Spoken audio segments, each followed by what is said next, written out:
Cars on the grid, ready for race 200 of the World Touring Car Championship, and through the barriers on the right-hand side, a mass track invasion. Another few fans coming through for their track walk. And they'll be going back to the VIP hospitality to watch race number 200, as right at the back of your shot, Gabriele Tarquini comes to the grid. He'll start third here as we get ready for the first race of the World Touring Car Championship, kicking off in Monza, Italy. Dirk Müller for Schnitzer BMW, the winner of the first race. He had just narrowly lost out in the European Touring Car Championship to Andy Priaulx at the end of that year. Alex Zanardi winning in Oschersleben in Germany. One of the most emotional race victories you will ever see in your life. And of course now, not only a double Olympic champion, but a double world champion in wheelchair as well. Chevrolet claimed their first win in a very wet Brands Hatch in Kent with the Lachetti and Alain Menu.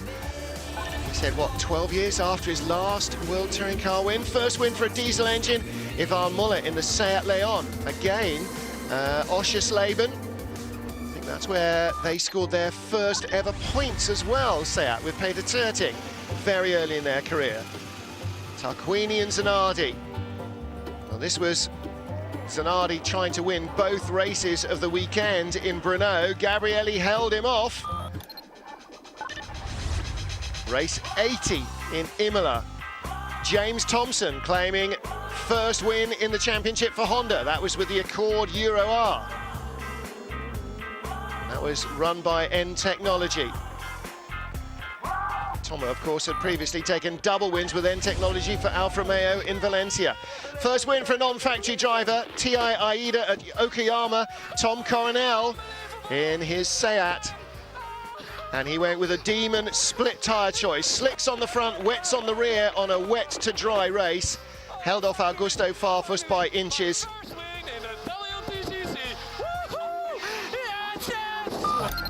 See, Christian Horner, are you paying attention? That's a radio message. And Porto, the turning point in 2011's championship. That's what spurred Yvan on to win the title again.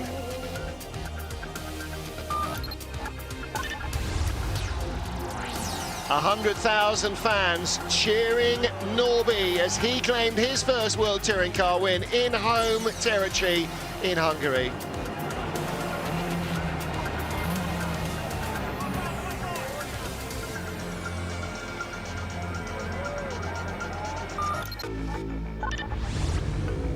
Salzburg in Austria, last lap, punctures all over the field.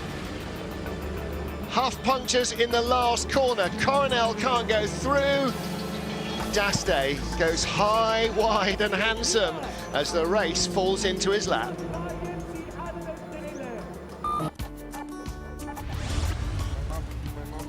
Pepe Oriola, Marrakesh, with Tom Chilton alongside him.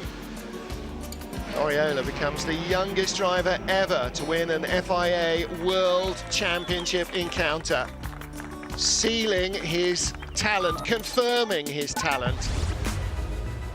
And then in Argentina, another sensational feel-good story. Jose Maria Lopez, first ever World Touring Car Championship weekend, wins on home turf in Argentina.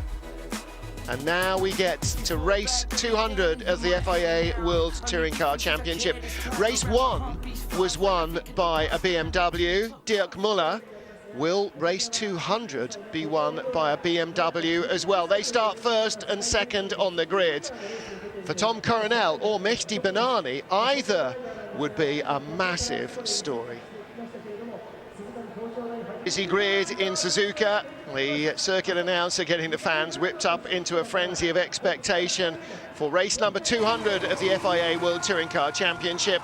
And Yvan Muller has been crowned, well, it's not been crowned, but it's confirmed that he will be the World Touring Car champion for 2013. He can now not be caught in the points hunt, with this and 4 more races remaining in China and in Macau. So when they get to the gala at the end of the season for the 4th time, it'll be the Frenchman who steps up to take the World Champions trophy, and he'll go to the FIA Gala at the end of the year to receive his award there as well. So Rob Huff carries the #1 to the end of the season, but the new world champion is the 2011 world champion as well, Yvonne Muller. Now, I'm sure RML would love to have a 1-2 in the championship yet again, and I know Ivan's very sad about leaving the team, so he wants to do everything to help the team and give the team the best send-off. So I would like to see him working for Tom, trying to get Chilton up to that second position and a solid, strong second position in the championship. Well, listen, and if that did happen, then you would have a 1-2 in the Drivers' Championship for RML Chevrolets, and we're going to have a 1-2, it seems all but certain, whichever way it works there, with James Nash and Alex McDowell in the Yokohama Trophy, both in Bamboo Engineering Chevrolets, built of course by RML. And again, confirmation that the best touring car on the planet in the last 2 or 3 years has been the Chevy Cruze. Now, whether that continues with the new regulations for 2014 onwards, only time will tell us. Certainly Honda have got a new car coming for 2014. Citroën will arrive with the C Elysée in 2014. Lada will build a new car for 2014. If Chevrolet can and do, if BMW do, if Seat do, I don't know, but you know, we'll have to wait for next year to find out. But certainly at the moment, the benchmark is the Chevy, and especially with Muller in it, it's the car that everybody looks to see where the pace is. But they are fortunate. I mean, RML, they are still living off the legacy of the investment that Chevrolet put into them financially. I mean, RML is the engineering base for engine as well as the chassis, yes, the whole shooting match. Yep. But they are being able to still live off the financial input and support that Chevrolet gave them to get to that level. I mean, and they did always have a little bit in hand. You know, they've been so strong the last few years. Yeah.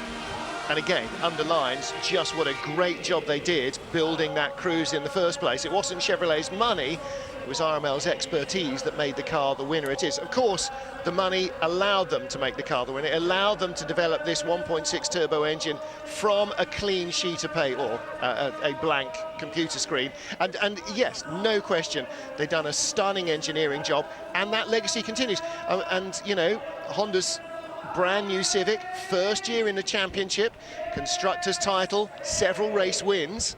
Gabriele Tarquini has won races for them, and with his start third on the grid, might fancy his chances here as well. Third, but behind 2 BMWs. That's the only problem. The guy who perhaps fancies his chances most is right here, Tom Coronel. This is Japan. This is huge for him. He's quite a big star here still. He loves this country. He's won twice in World Touring Car races already in Japan in his career, and he would love to be able to do it again. Martin, I'll tell you something that's going to be absolutely great for us to watch. I mean, alongside, you've got Tarquini in third, Oriola fourth. Guess who's starting right behind Oriola? Yeah, James Nash and Tiago to resume the conflict. And they're all on the grid, they're all in one piece. And what about this man, Mehdi Benani? Started again on the front row in Sonoma and again led race 2. Again, didn't end up winning it, but could he claim his first World Touring Car win? I mean, we've already had several first-time winners. We've had a lot of different winners this season. Could we end up with Benani and a massive feel-good story? It'll be tough on Coronel, but it'll be fantastic for the Moroccan driver. And, you know, he dedicated his podium in Sonoma to the King of Morocco, who honoured him in the birthday honours with a massive award. He is a huge, like Haim El Garouji, the marathon runner, he is a huge star in Morocco. It's Mehdi Benani and Tom Coronel on pole in their BMWs. Tarquini and Oriola on row 2. And on row 3 of the grid, Tiago Montero and James Nash ahead of Yvonne Muller, the newly crowned world champion, and Tom Chilton, 7th and 8th. 9th and 10th are Alex McDowell and Norbert Mikulich. 11th and 12th on down, exactly where they started in race 1. Huff and Thompson, Eng and Basseng. Izawa, the 4th Honda Civic on the grid. Fernando Monche, Rocky Yoshimoto in the Nika Cruze. Stefano Dasti, Daryl Young, René Munich. And further on back, we get into Masami Kano, Mikhail Kovzlovsky, Tom Boardman, and then at the back of the field, our occasional drivers are newcomers for the rest of the season from Macau. Well, the back markers produced no dramas for us in race 1, and hopefully race 2 will pass similarly without incident. Well, let's hear now from Gabriele Tarquini. Welcome back after a very sad first race for me. I'm approaching the start of the second race. This is totally different. We will have a standing start. I must warm really well the tires, especially the front, to try to have a good start. And we'll see what's happened. Thank you and bye-bye.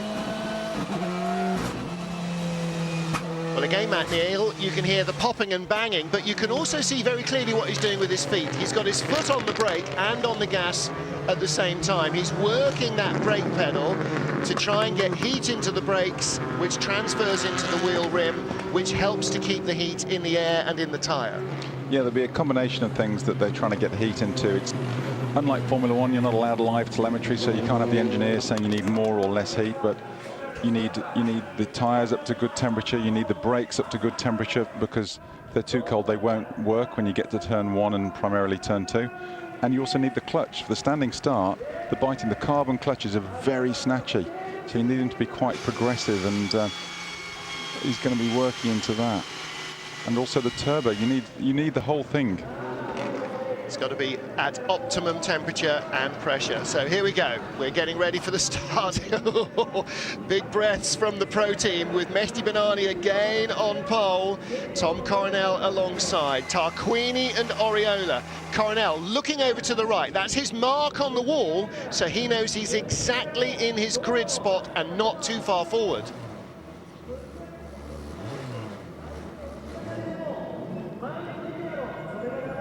Grid is forming up here in Suzuka. 29 drivers in this 200th World Touring Car race. Nearly 200 drivers have started races in the World Touring Cars since it started again. And our 1987 World Touring Car champion, Roberto Ravaglia, here as well, running the Royal Motorsport team. So let's get ready then for round 20 of the 2013 championship, the 200th World Touring Car race. Mehdi Benani on your right on pole. On the left, Tom Coronel, as we see it. 5 red lights go on. Away they go. Should be a good start from Tarquini, but look at Montero behind. Has he got by?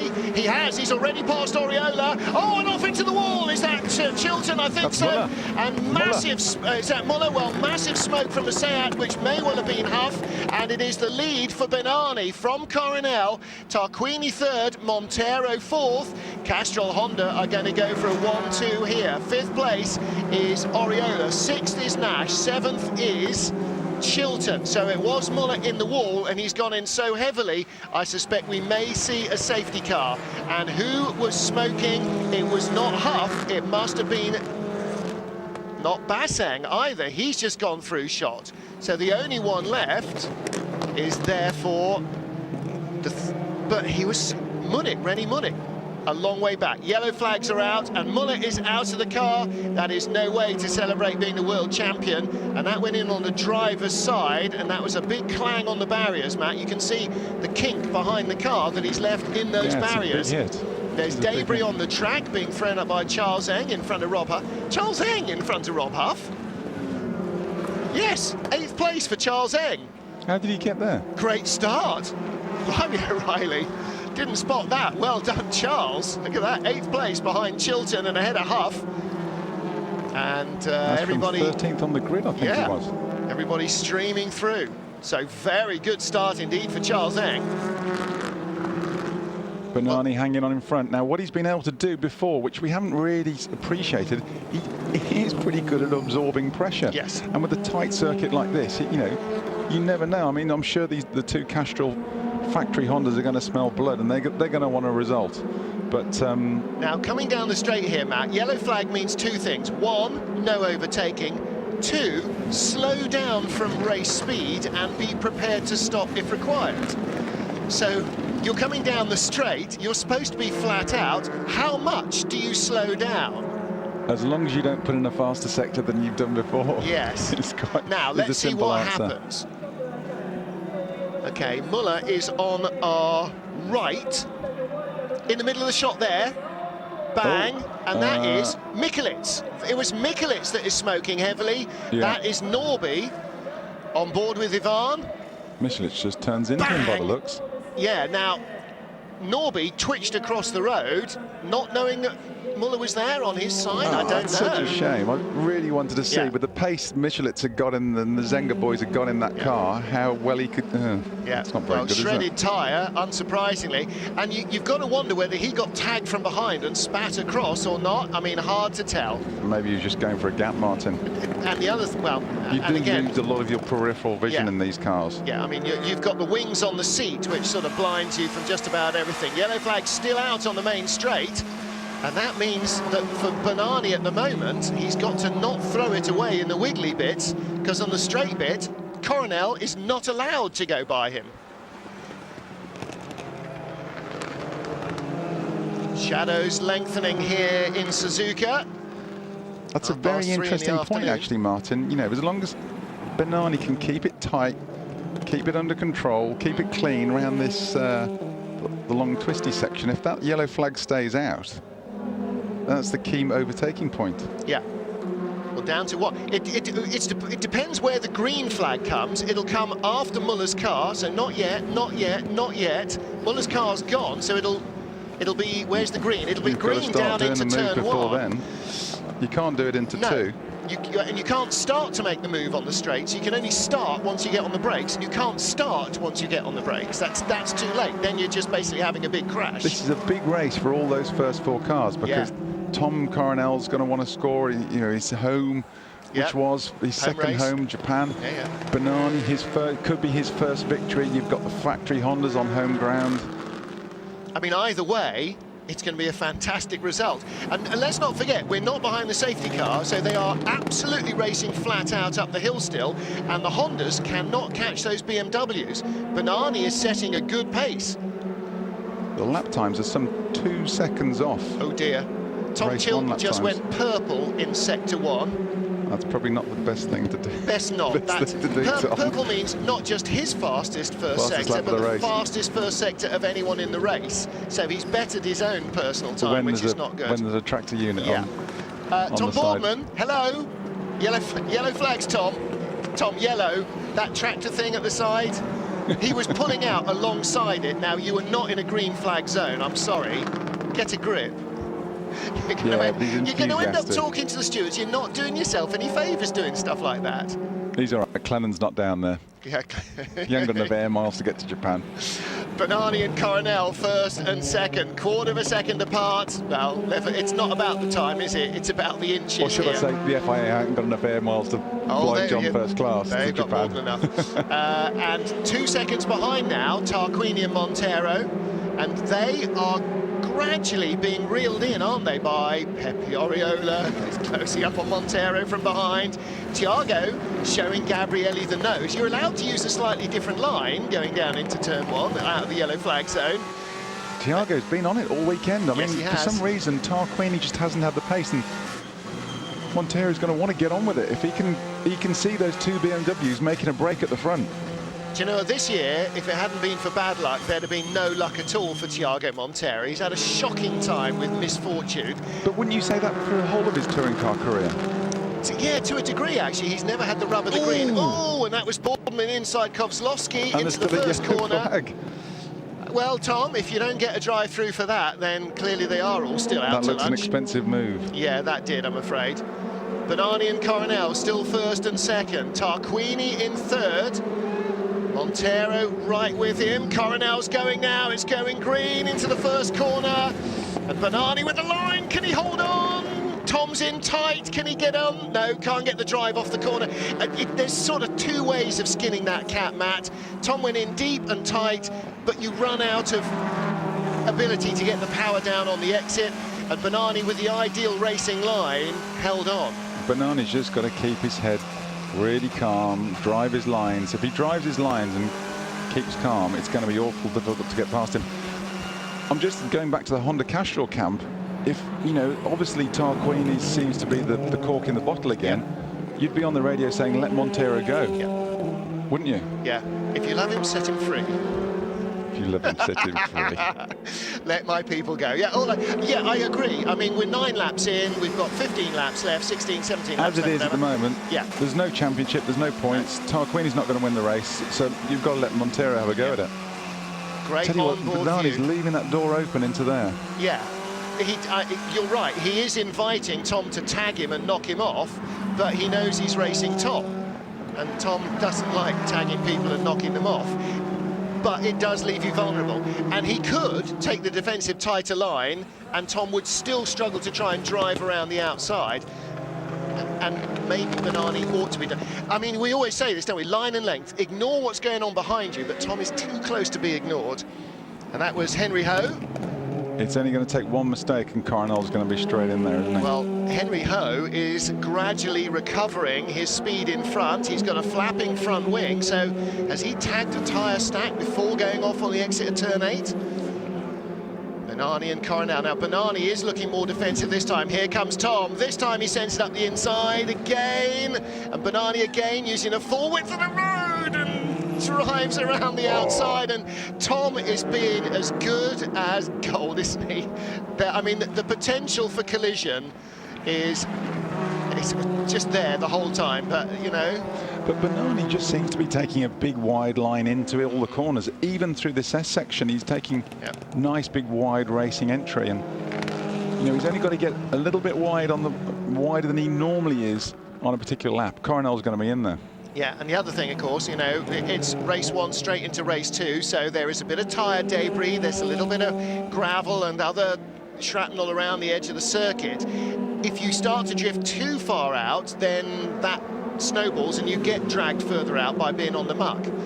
Well, behind them, Tarquini and Montero. Coronel's got a good toe this time. And again, he looks inside, and again, he's got that same overlap. And again, Bernani does not try and chop his nose off. And again, Tom does not punt him off.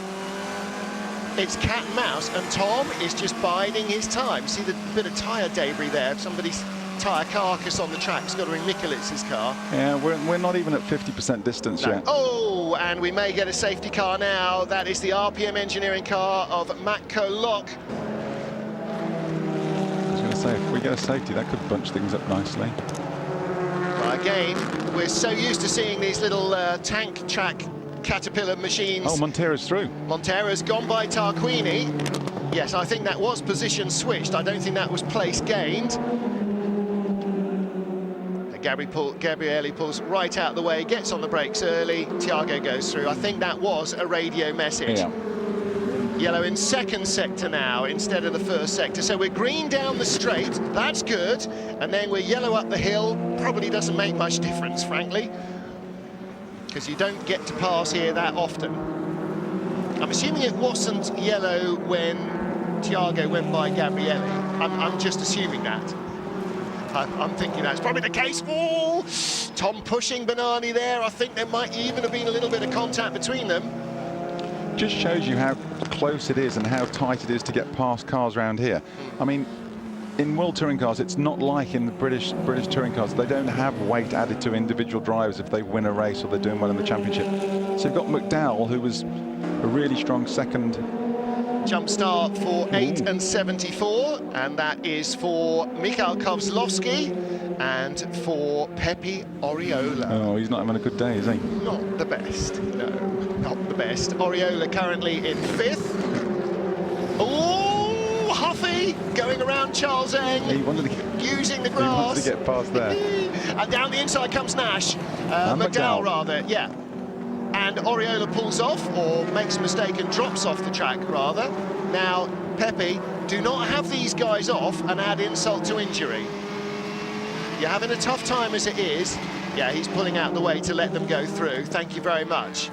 Now, there's a bit of gentlemanly racing. Now, whether he's got a drama with the car as well or not, I don't know. But that was a big move from Rob Huff. He sends it, doesn't he? And Charles Eng, that was over defensive? for a little bit. Well, he moved once. He moved once, wildly across the track. Here come the leaders. They're up behind Henry Ho. I'm desperate to say Frost, but I mustn't at the end of that.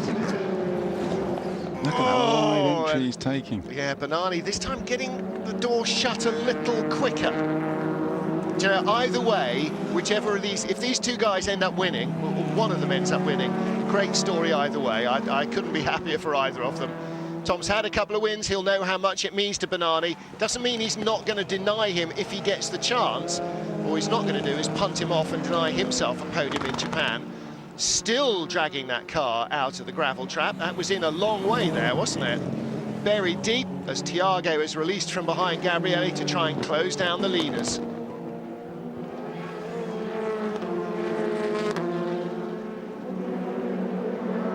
Down the main straight comes our race-leading pair, Mehdi Bernani and Tom Coronel. And again, Coronel tight on the inside, no overlap this time. Thiago Montero, third place, 4 seconds behind. Yeah, he's inching away from Tarquini, but he's not. He's actually status quo with these two lead cars. He's going no quicker than that. He is. I mean, but it's hundredths. It's not tenths. It's not half a second or a second quicker. And these two guys are battling all the way. Thiago's got his head down and charging on his own. It's going to take him the rest of the race to get within shooting distance if he ever makes it. Now, the one possibility is that these guys have a little bump and they're all skittering around, and he comes up with a big head of steam and does them in one go, but that's got to fall into his lap. He's got to be close enough, Martin. He's too far back at the minute. It's not going to happen on 4 seconds back pace. at the moment. The cars are going to, now the tyres, we're going into the section of the race, you know, we're 15 laps in now, where the tyres are going to start wearing, the cars are going to start sliding around a lot more, so this is where Bernani's got to try and keep his focus and keep the car clean and tidy. Line and length. He's not a cricket fan, I'm sure, but line and length, that's all it's about. Do you remember in the Cannonball Run, Sammy Davis Jr. driving the Ferrari? And Dean Martin saying to him, what about if the cops are chasing us? And he just, hey, I'm an Italian car, pulls the rearview mirror off and throws it out. That's what you need in this situation. Ignore the rearview mirror, drive the racetrack, not the opposition. Yeah, but you've got a Moroccan against the Dutchman. Yeah, well, then they're not Italian cars. But that's that. I always think of that when I see somebody defending by using their mirrors. Don't use your mirrors. Throw figs and poppies at each other. Bernani, ooh, on the white line, perilously close to the grass, under braking, and it's cost him the lead. Oh. He made the mistake, and Tom Coronel waited and waited and waited, and like a spin bowler, he's got the breakthrough he wanted. Bernani is past, and that was Mehdi Bernani drifting out too wide under braking, Matt, at the end of the straight. He was on the white line and on the dirt and didn't have the grip he needed in the corner afterwards. Coronel was just, he was ever so patient, he was on it, he was obviously got more speed, and he was just waited and waited and waited and then pounced. But Bernani could still get his best result ever in World Touring Cars, so he's got to keep his head about it. Yeah, just that little bit. Yeah. Tom came off the brake, just let it run in. Well, we missed the critical moment, which was at the end of the straight here, where Mehdi was on that white line, right down there on the extreme bottom of your screen, just the dirty part track, and again he's right beside it. You don't need to be that far out. That's where you risk being on the dirt and giving away the lead, and I'm afraid that's exactly what happened. But for Coronel, are we heading to a third win in Japan for him? There's Takuya Izawa. He's in 15th place at the moment in that white, black and red factory Honda coloured Honda Motorsport colours, I guess you'd say. Coronel's time has now dropped by half a second a lap, just bang, straight away. Yeah. Well, now he's going to make the break, isn't he? He's going to go away for 2 or 3 laps and then reel it back in a little and sit on the lead. Blue flags wave for Mikhail Kozlowski. He'll be aware in his mirrors of who is coming up behind him, knowing that it's not some of the unfamiliar cars, but that it is regular championship front runners. And out of the pit lane comes Henry Ho in a Liqui Moly BMW. Team released him rather unfortunately there, but with only a minute to get round the lap, or less than a minute. Oh, Yeah, well, yes, That's not a I positive know. start. Well, he didn't want to just drop into the middle of a very fast-running chain. So he's waiting for the gap to come to him rather than for him to be released into the gap.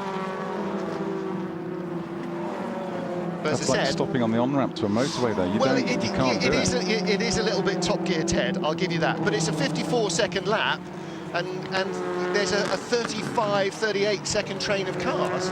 There's actually only about a 15-second window of opportunity you can drop into in a minute. So he was waiting for that to happen. He possibly could have waited a little closer to the pit exit. However, Charles Eng battling with Rob Huff, 7th and 8th. And Eng, second in the Yokohama. No, he's not. Benani's leading Yokohama Trophy. Nash second, Eng third, ahead of McDowell in 4th. Yeah, and poor old Huffy's having an uncharacteristically unspectacular weekend, but he's still the lead Seat out there. So, you know, he's still leading the charge for that camp. I think we are seeing now the final hurrahs for the Seat mark in World Touring Car Championship. It's not that the cars become illegal next year, it's just that they'll be wildly uncompetitive because the new cars will be, or are aimed to be, at least 1.5 seconds a kilometre quicker than the older cars, which would be, this is a 2.2 kilometre lap, so that would be 3 seconds quicker on the shortest track that we race on. And if Muller was working it out in his head, he reckoned over 9.5 seconds quicker a lap at Macau. That's pretty quick, isn't it? That's pretty damn quick, yes. Yes, that's severely They're also quick. bigger and wider. They're altering the stance of the car, which around some of the tight and twisty circuits they put them, like Macau, it's going to be a factor of getting the cars through there. Yep. And certainly the Citroën, the Cielizé, is going the sort of long four-door, three-box route that the Chevy Cruze has, rather than a hatchback like the DS that they rally.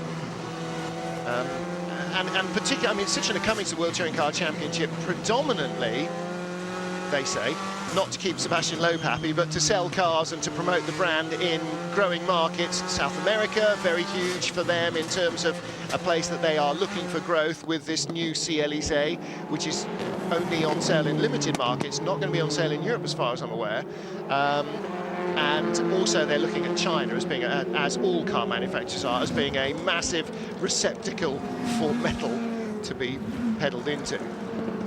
Coronel leads from Benani, Montero in 3rd, then Tarquini, Nash, Chilton all together there. Rob Huff, Charles Eng, Alex McDowell a bit on his own there, and then James Thompson in 10th ahead of Basseng, Daste, Oyoung, Monche, Munich and Kano. And the BMWs not making any ground up as the race progresses on the front-wheel drive cars that were supposed to be in such terrible torture with their tyres. It constantly surprises me, no matter how many times you hear what a dreadful circuit is going to be for front-wheel drive tyres, it rarely actually transpires into a major drama, except for once at Monza and once at Salzburg. I think that's just the nature of this circuit, Martin. I mean, you look at McDowell, who was a really strong second in the first race, and where is he? 9th. Yeah. Just with the reverse grid. Maybe he kept tyres for race 1 and just said, right, well, whatever we've got left, however worn they are, that's what we've got for race 2. You know, after qualifying, that's what you would have done. Put your best tyres on for race 1 as Alex McDowell, because you were up at the sharp end of the grid on row 1. And it worked for him, you know, he ended up getting 2nd place. Good little battle here. Thompson is definitely the stopper in the bottle. I'm not sure that the Lada has got much in the way of tyre left. But again, it's, you think back to Monaco, Sebastian Vettel with those really, really worn tyres. In free practice or qualifying, you'd never even have left the pit lane on them. But in a race, you'll hold on until the things are down to the canvas and beyond, because you're holding on to the lead of a race or a position.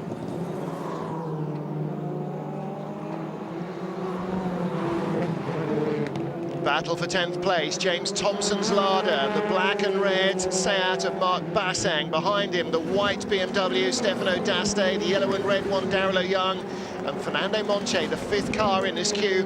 James Thompson fighting a holding battle here, Matt Neal, against Mark Bassang, who is trying everything to get by a much slower Lada, and somebody has gone off right in front. Was that McDowell, Eng, Huff? Thompson, it was definitely going defensive, isn't he? It was McDowell. He joins in the middle here, look. Oh! Alex Medel had a big moment in turn one, and he's had another big one. Yeah. Well, that's because he's getting in the way of this battle. Yeah, James Thompson's car is frankly not going quickly at the moment. What time is he doing? Last lap of 56.9, leader's doing a 55.4. So Thompson is clinging on to a top 10 finish with every ounce of his fibre, and Basseng is coming again and again, and the BMWs behind are getting antsy as well. Look, Daste defending hard against Darrell Young with the yellow.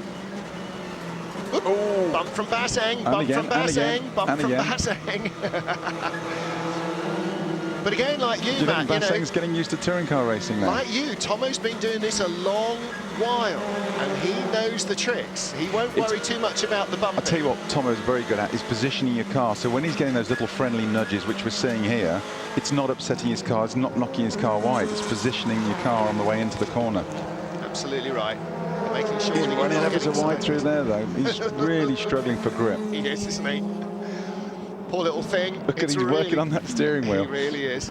Last lap of the race for Tom Coronel, our race leader. For Mehdi Benani, who is going to be in second place, it would seem, for the third time this season. Tiago Montero lies third, 5 seconds behind the leader, still 3 seconds behind Benani. The Honda has not been able to close down the BMWs, and here we go. The battle for 10th, and also Basseng the long way around the outside. No. Jimmy going, yeah, you can do that all day, mate. I don't mind. No problem there at all, Captain. Feel free. You have the outside line. You can see he's working ever so hard inside that car. I wonder if Captain Jack knows that the 19th of September is the official Talk Like a Pirate Day. Tom Coronel wins in Japan for the third time in his World Touring Car career. Mehdi Benani takes second for the third time this season. Montero's going to let Gabrielli go through for the points, because Tarquini is second in the championship, and Tiago has slowed right down. I'm not sure that was deliberate, though, because he could have sped up and tucked in behind him, but Tiago Montero drops like a stone from third. No, he was third at the line.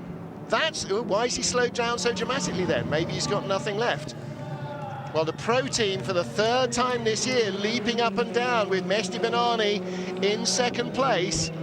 The Roal Motorsport guys from next door offering their congratulations. Roal win with Tom Coronel. But he kept fresh tyres. I guarantee he kept fresh tyres for this race after qualifying. I guarantee. And now he is using them. Bit of drifting, another of the hobbies he partakes in with twin brother Tim. Tim and Tom, you know their middle names, don't you? Alpha and Romeo. Oh, you said that, yeah. Tom Coronel, our winner in Japan.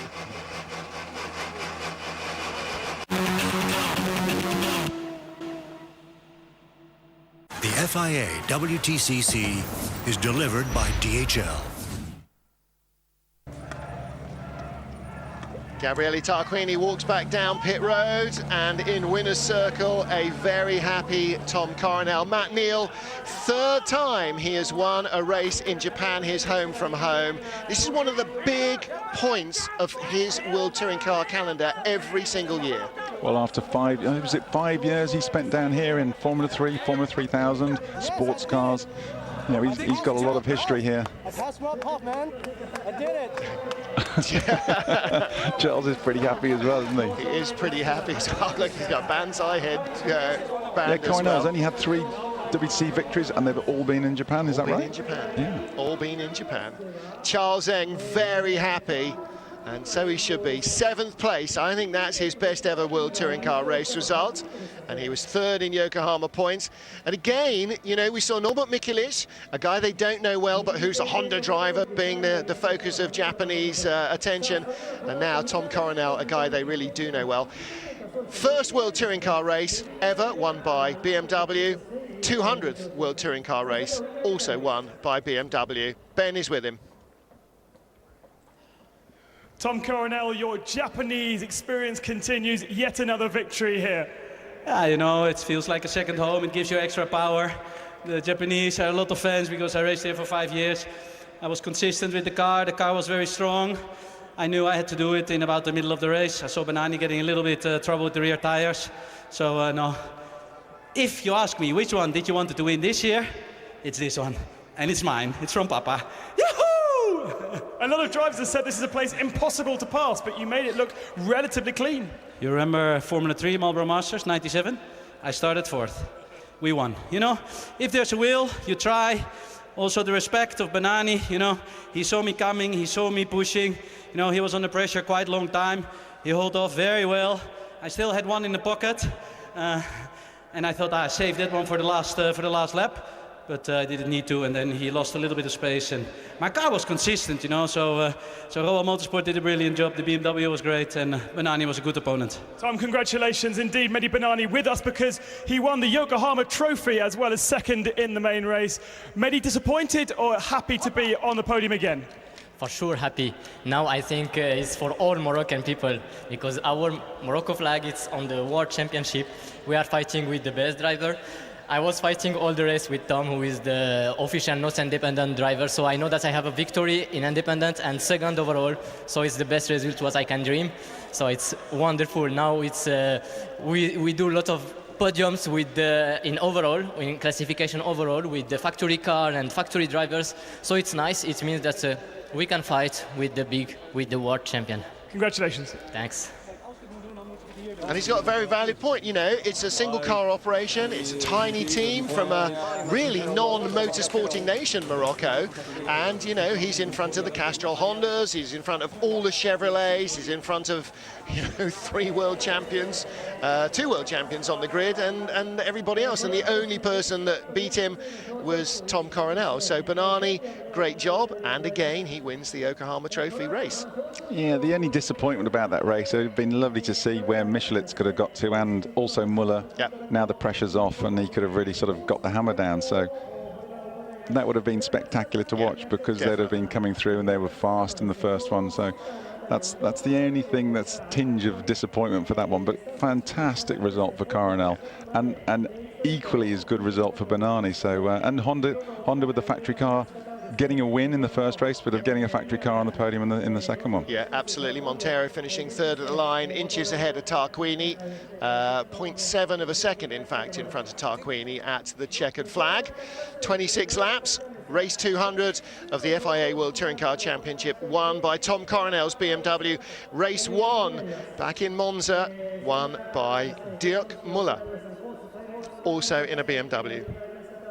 Our drivers' champion will be Ivar Muller. Gabriele Tarquini in 2nd place. Tom Chilton moves up to 3rd, and RML would love to have a 1-2 in that championship, and there is still the chance for that to happen. Looking further down the order, not a great weekend for Pepe Oriola. Drive-through penalty in both races.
Mehdi Banani, and in 3rd, Tiago Montero. The winner of the Yokohama Trophy is Mehdi Banani, and representing the winning team, Tom Coronel's race engineer, Petrus Coronello.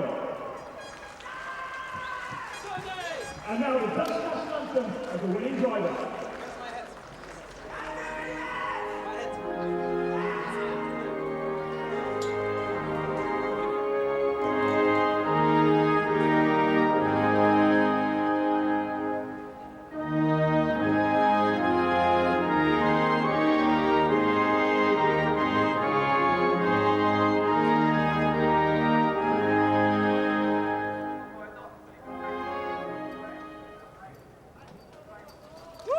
So the Dutch anthem for our winning driver, and the German anthem for our winning manufacturer, BMW.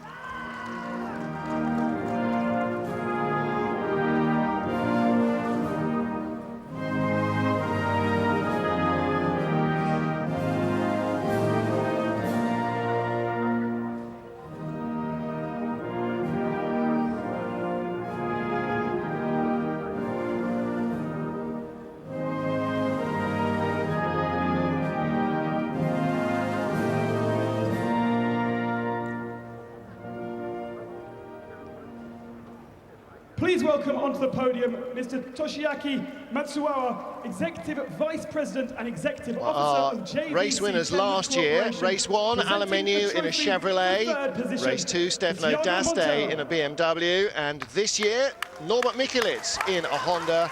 Race 1, race 2, Tom Coronel in a BMW. Third place trophy going to Thiago Monteiro. To Mehdi Benani.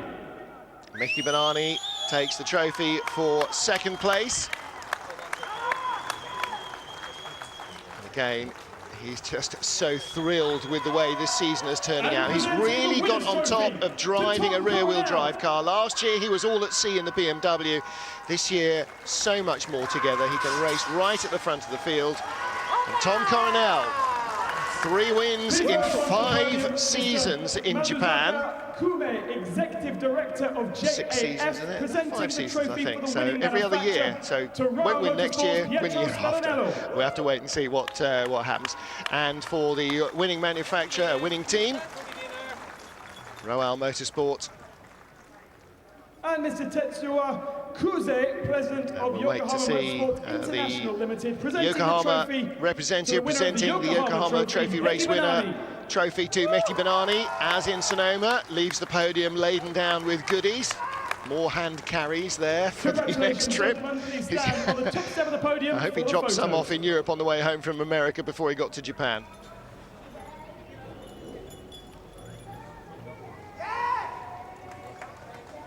So bronze, silver and gold trophies for the top 3 on the podium.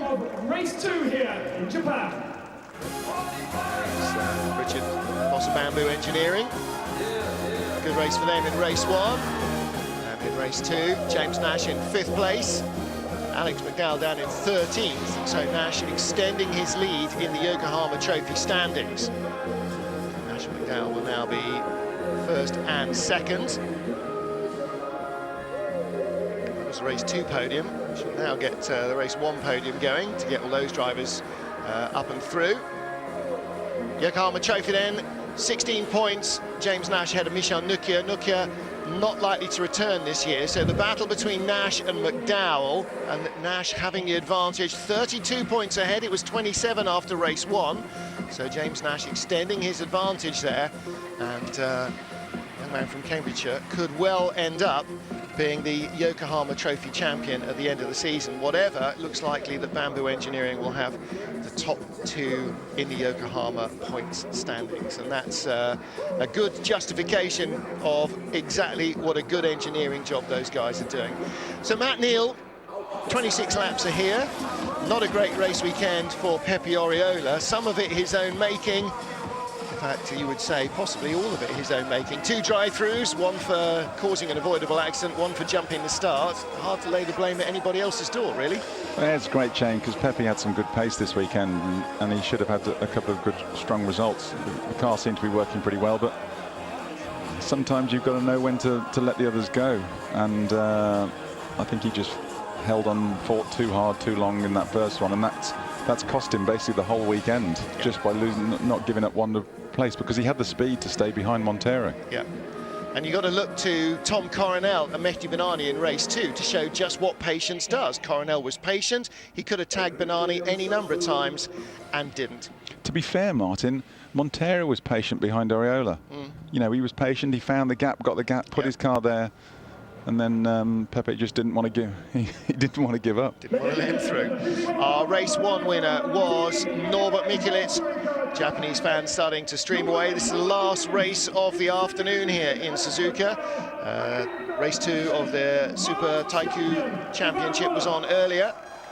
The winner So as they head home, they have seen Honda win race 1 here. Alex bit more McDowell in subdued, second Norbert on place. the, yeah. Yeah, because he didn't get any laps in race 2, did he? In fact, 2 of those 3 didn't even finish lap 1, and Alex McDowell had a shocking time. He was only in 13th place.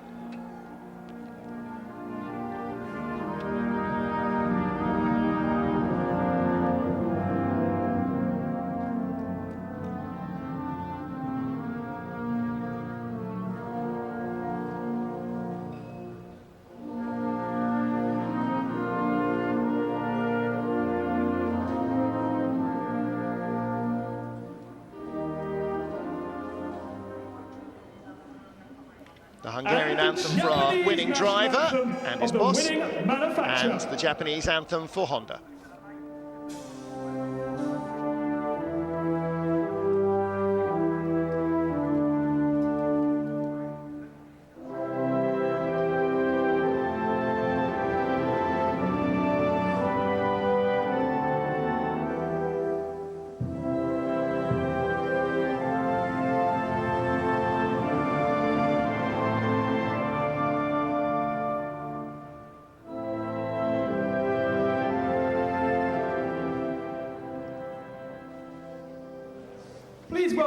Now there is a pair of well-matched and very tranquil national anthems for Hungary and for Japan. And there's the man who is the linchpin in the relationship between YAS, the Honda manufacturer development team, Honda R&D.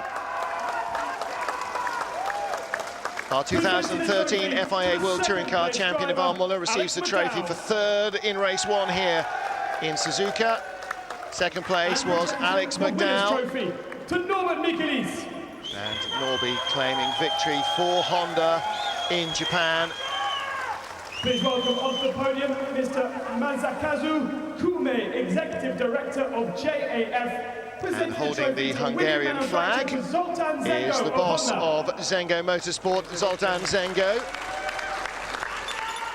A very proud Hungarian.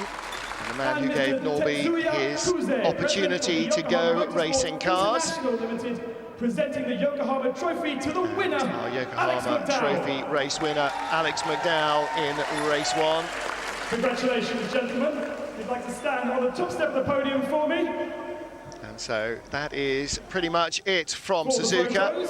And they head next. 4 more races left to China. Our world champion manufacturer is Honda. Our world champion driver is Ivan Muller. And so we now have our Yokohama Trophy to decide, and the rest of the races. I wonder if Ivan Muller will feel freer to go out and attack hard at the beginning of the race and attack at the front of the field. I'm sure he always feels happy to go out and attack. Well, my thanks to Ben Constantius, to the TV crew on site in Suzuka, and to Matt Neal as well for his words of wisdom. Until we meet again in China, it's goodbye for now.